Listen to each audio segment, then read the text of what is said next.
gleich wieder einen Abflug machen. Du bist vorläufig vom Training suspendiert. Was? Ja, Vorstandsbeschluss. Wer kriegt denn jetzt die ganzen Sachen auf Borneo? Wen? Ja, die ganzen Medikamente. Alte Freunde von mir, die in der Entwicklungshilfe arbeiten. Ich muss gar nichts. Ich behalte meine Hälfte von Linie Clarisse und damit basta. Nick ist nicht nur ein Kollege. Nein. Nick ist auch ein Freund. Das gibt's doch nicht. Ich bete dafür, dass er bald wieder gesund wird.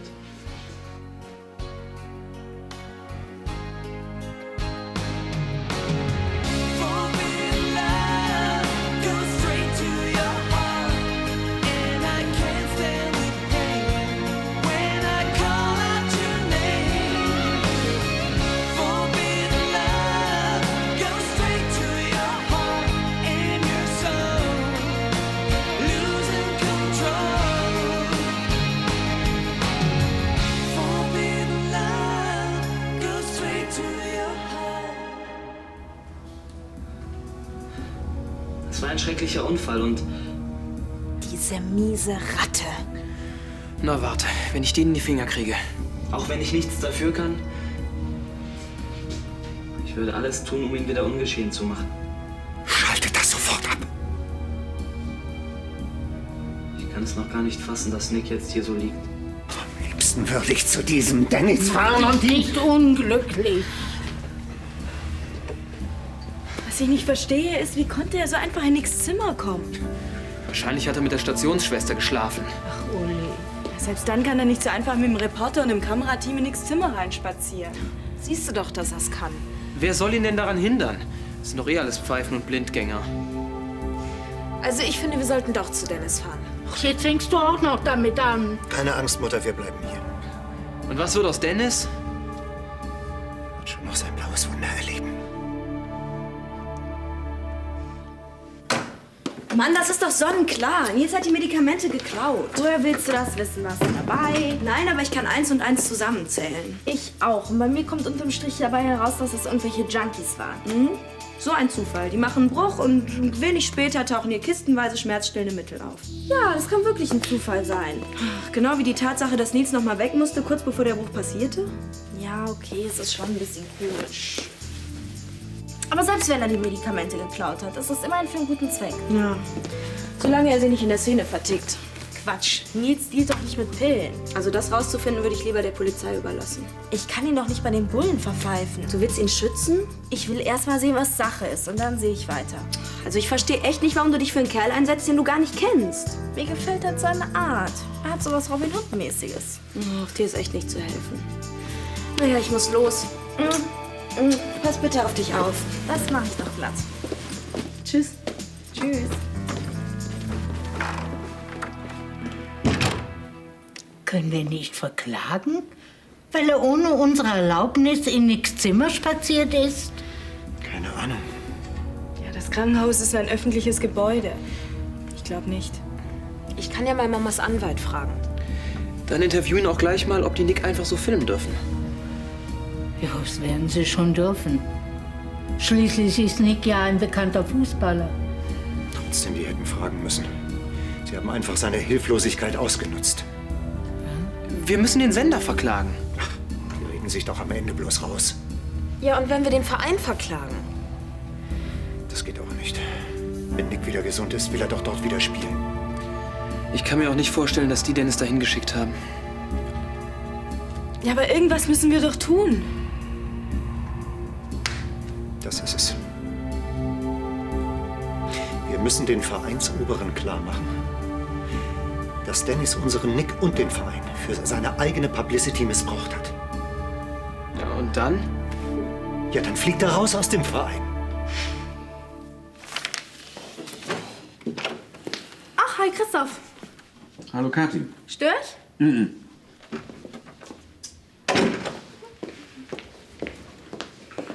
Ich markiere gerade die Zäune, die im Frühjahr dringend erneuert werden müssen. Boah, das klingt so spannend. Ja, das ist auch spannend. Aber ich bin gleich fertig, dank Nils. Er hat sehr gute Vorarbeit geleistet. Apropos Nils, was hat er eigentlich damals auf Borneo gemacht, als ihr euch kennengelernt habt? Auf Borneo? Oh, eine ganze Menge. Er hat zum Beispiel Brunnen für Trinkwasser gebohrt. Er hat sanitäre Anlagen geschaffen. Er hat Klos gebaut. Ja, wenn du so willst, ja. Damit kann man verhindern, dass sich Krankheiten wie Cholera und Typhus ausbreiten können. Ja, und dann hat er sogar eine kleine Krankenstation errichtet. Die Freude und Dankbarkeit der dortigen Bevölkerung hättest du ja erleben müssen. Das war unbeschreiblich. Ja, das glaube ich. Das ist wahrscheinlich auch der Grund, weshalb sich Nils auch von hier aus immer noch an medizinischen Hilfsprojekten beteiligt. Aha, er macht weiter. Mhm. Und wie kommt er immer an die Kohle? Tja, wo ein Will ist, ist auch ein Weg. Nils hat es immer wieder geschafft, sich Medikamente zu verschaffen. Manchmal unter sehr abenteuerlichen Umständen. Ja, und nun zu dir. Was hast du eigentlich auf dem Herzen? Das hat sich gerade erledigt. Tschüss.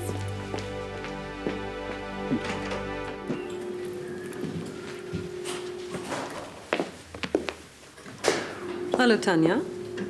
Hatten wir einen Termin? Nein, eigentlich wollte ich zu Clarissa. Die ist nicht da. Um was geht's? Ich bin immer noch die Geschäftsführerin, also. Hast du dir in letzter Zeit mal die aktuellen Umsatzzahlen von Linie Clarisse angesehen? Ist das alles, was dir dazu einfällt? Was soll mir dazu einfallen? Und diese Zeit halten sich die Kunden eben etwas zurück. Ja, und genau deswegen habe ich ein Konzept entwickelt, das dem entgegenwirkt. Ich werde es weiterleiten. Ich möchte, dass du es dir ansiehst. Und zwar sofort. Immerhin gehört mir der halbe Laden. Ah. Jetzt willst du dir die andere Hälfte auch noch unter den Nagel reißen. Aber daraus wird nichts. Solange ich da bin, werde ich dafür sorgen, dass aus Linie Clarisse nicht Lin-Tanja wird. Freu dich da mal nicht zu früh, meine Liebe.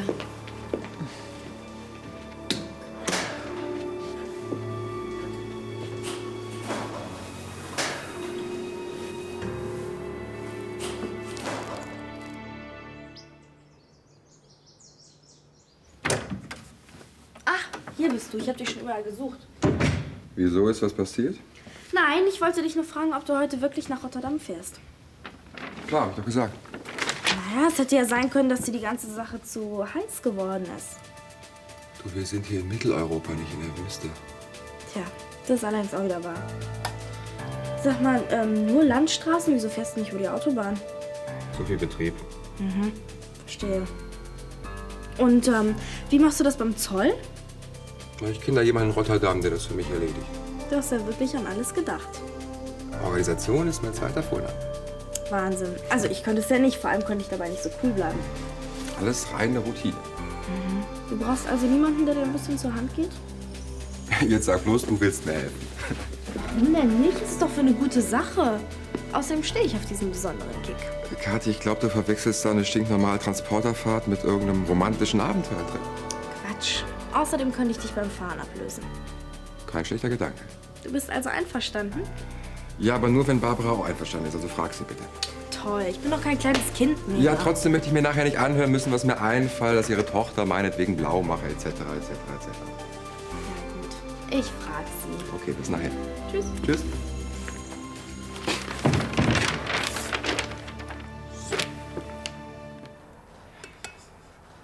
Kommen Sie doch bitte herein. Weiter nichts drin ist da. Möchten Sie einen Kaffee? Ach nein, nein, danke. Schön, dass Sie so schnell kommen konnten. Ich hätte die nächsten Tage sowieso vorbeigeschaut, um zu hören, wie es Nick geht. Ja. Leider ist sein Zustand unverändert. Aber wir hoffen alle sehr, dass er bald aufwacht. Ja, das hoffe ich auch. Worüber ich mit Ihnen sprechen wollte.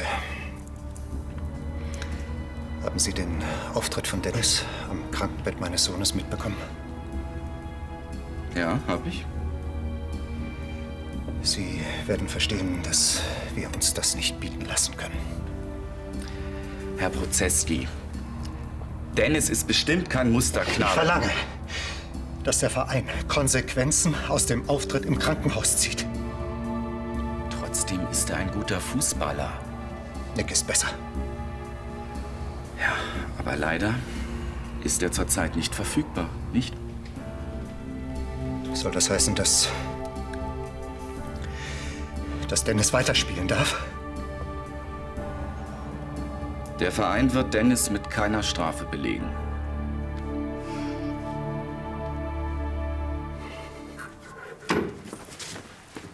So.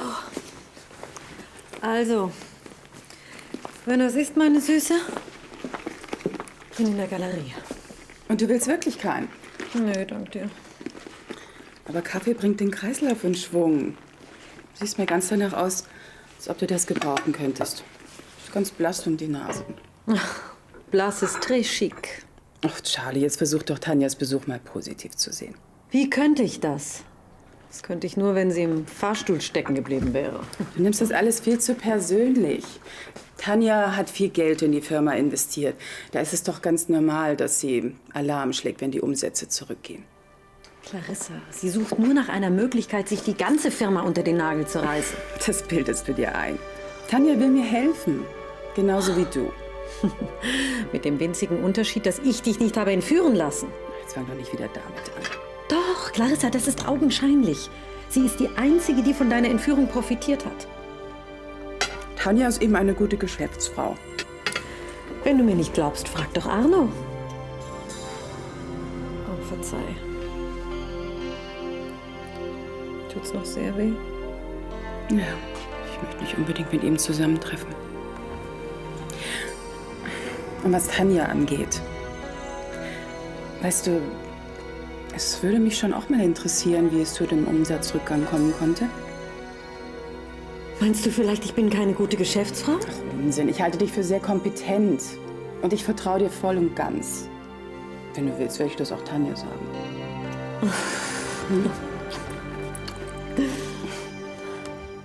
Aber die können Dennis doch nicht einfach so davonkommen lassen. So sieht es aber aus. Leider ist er zurzeit nicht verfügbar. Hauptsache der Rubel, der rollt. Und ich habe so große Stücke auf diese feinen Herren vom Vorstand gehalten. Jetzt beruhig dich doch, Walter. Mutter, ich will mich aber nicht beruhigen. Schon gar nicht, wenn es um meinen Sohn geht. Es hilft doch alles nichts. Das wollen wir erst mal sehen. Genau, lass dich von denen nicht verarschen. Du hast doch alles ausprobiert. Außerdem beschäftigen wir uns schon viel zu viel mit diesem Dennis. Du hast recht, Mutter. Wir kümmern uns jetzt nur noch um Nick.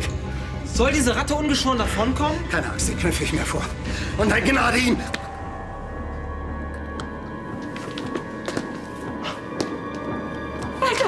Walter, was ist das denn? Papa, was ist denn los? Lauf zum Notarzt. Walter, nein, Walter, bitte, Walter, bitte.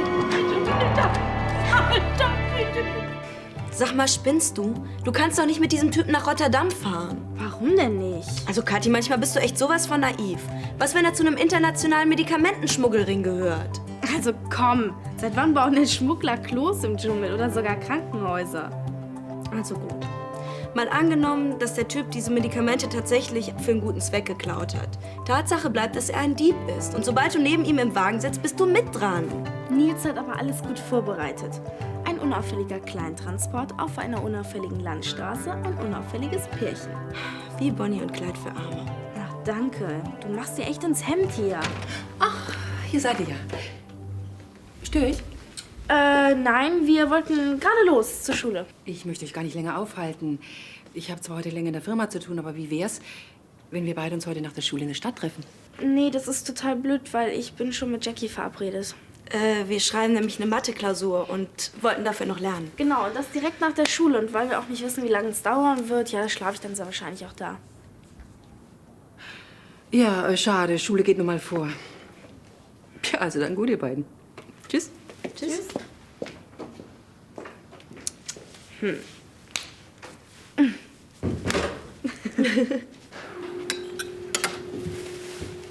Tanja, wir haben uns ja eine Ewigkeit nicht gesehen. Ja, da teilen wir uns eine Firma und haben nicht mal Zeit für einen kleinen Plausch. Naja, du hast ja auch viel zu tun. Naja, so viel Zeit müsste eigentlich schon sein. Immerhin sind wir gute Freunde schon seit Jahren. Ja, schön, gute Freunde zu haben. Manchmal auch sehr nützlich.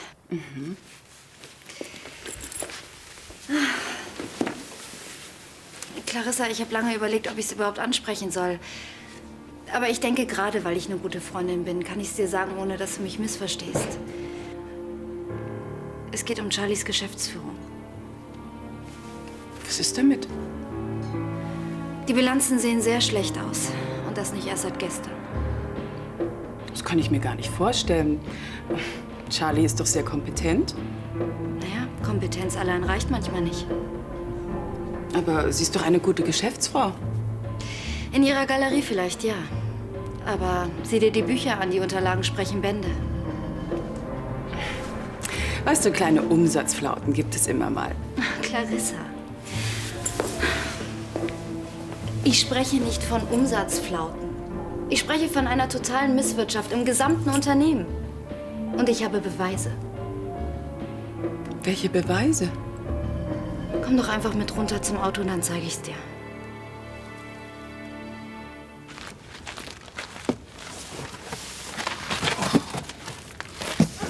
Jetzt komm, gib die nächste Kiste. Mann, bin ich froh, dass du nicht mein Chef bist. Ich würde glatt kündigen. Ach, diese jungen Leute von heute sind nichts mehr gewöhnt. Ja, Oma. Fuck.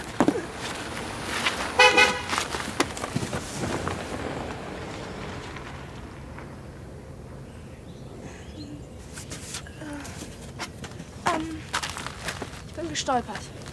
Sag mal, hattest du mir nicht versprochen, dass du deiner Mutter Bescheid sagst? Ich bin noch nicht dazu gekommen.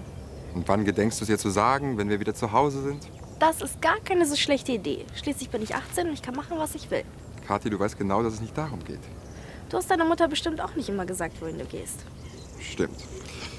Das war auch besser so. Siehste. Außerdem fahren wir nicht zum Vergnügen nach Rotterdam. Du brauchst also Barbara gegenüber kein schlechtes Gewissen zu haben. Okay. Einverstanden. Und ansonsten machen Sie sich mal nicht zu viel Sorgen. Ihr Sohn hat die Konstitution eines Pferdes. Wenn Sie es sagen, danke. Auch dafür, dass Sie so schnell gekommen sind. Keine Ursache. Schönen Tag noch. Wiederschauen.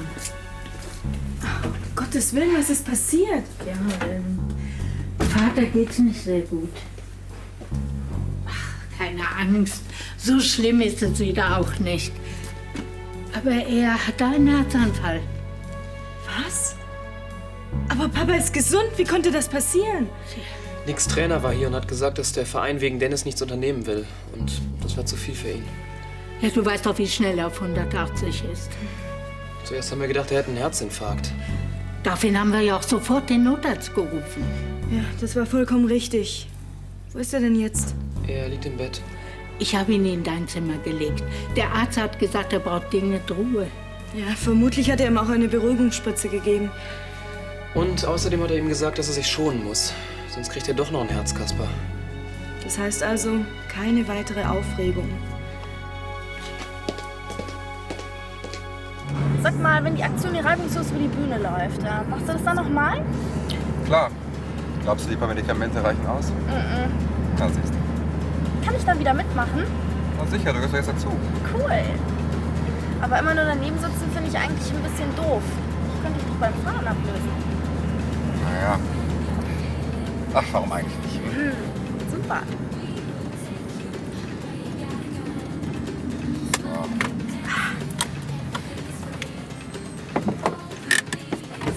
Rutsch mal rüber. Ja.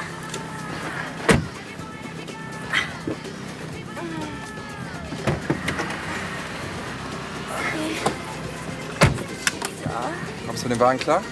Na, hör mal, in New York bin ich schließlich so einen richtigen Straßenkreuzer gefahren. Oh, Handbremse.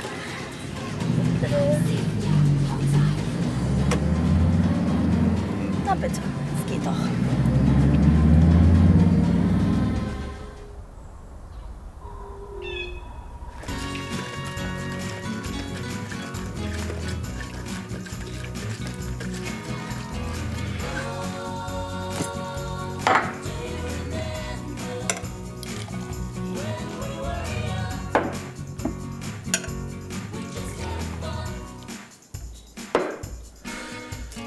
Ein oder zwei Cocktailkirschen?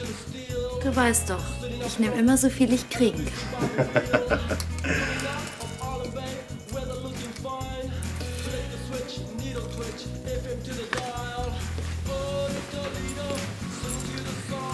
Ich vermute mal, nach dem System gehst du auch bei Linie Clarisse vor. So ist es. Und die beiden kaufen dir wirklich ab, dass es der Firma schlecht geht. Mhm. Aber warum war dann unser kleiner Trick notwendig? Naja, doppelt genäht hält besser. Und nach der kleinen Überraschung dürfte selbst Clarissa klar sein, dass Charlie eine absolute Null ist. Tja, wenn das so ist, gratuliere. Danke. Ich hoffe, du vergisst nicht, dass ich ein bisschen dabei mitgeholfen habe. Keine Sorge, mein Lieber. Deinen kleinen Einsatz werde ich dir fürstlich entlohnen. Hallo Clarissa. Du wirst staunen, was ich in der Stadt entdeckt habe. Charlie, ich muss mit dir reden. Ja, gleich. Und? Was sagst du? Charlie, ich habe mich entschlossen, die Leitung von Linie Clarisse wieder selbst zu übernehmen. Das kommt zwar etwas plötzlich, aber es ist eine großartige Idee. Dann bist du nicht böse? Nein, warum denn? Ich bin ja froh, dass du die Kraft hast, deine Firma wieder selbst zu übernehmen. Um ehrlich zu sein, es war doch eine große Belastung für mich. Ja, den Eindruck habe ich allerdings auch. Ich habe immer alles in deinem Sinne zu machen versucht. Ja schon, bloß es sind da gewisse Umstände eingetreten, die mir zeigen, dass du vielleicht doch etwas überfordert bist.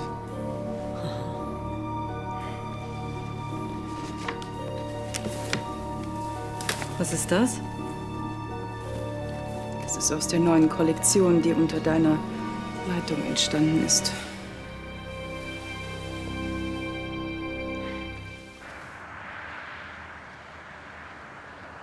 Wenn du nicht weißt, was du mal werden sollst, ich würde es mal als Trucker versuchen. Du machst es nämlich echt gut. Danke für die Blumen. Hast du dir schon Gedanken darüber gemacht, was du nach dem Abi so vorhast? Auf jeden Fall erstmal Urlaub. Danach? Keine Ahnung.